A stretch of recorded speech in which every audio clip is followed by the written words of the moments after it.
ప్రకృతికరమైనటువంటి గాలులు ఏ విధంగా కొడతాయి, ఎండలు ఏ విధంగా కాస్తాయి, కాడి పంటలని సస్యశ్యామలంగా ఉండటం కోసం ఎలా ఆశీర్వదిస్తావు, తదనంతరం ఆది వ్యాధులతో బాధపడుతున్న వాళ్ళందరినీ ఎలా ఆశీర్వదిస్తావు, ఈ యొక్క చక్కటి మాటలను నీ ముఖం ద్వారా తెలియజేయతల్లి.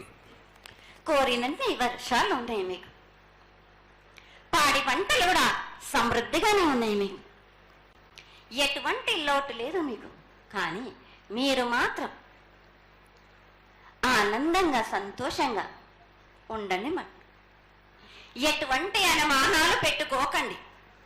నన్ను నమ్మిన వాళ్లకు నేను తప్పకుండా మీ కోరికలు తీర్చడానికి ఉన్నాను. వర్షాలు మీకు కోరినన్ని వర్షాలు ఉన్నాయి మీకు, ఎంత కోరుకుంటే అంత విధంగా ఉన్నాయి, కానీ అంతకు మించి మీరు కోరుకోకండి. అమ్మా, నీ ఆశీర్వాద గొడవ ఉన్నంత వరకే మాకు సంభవిస్తాయి, దీనిలో ఏమాత్రం సందేహం లేదు.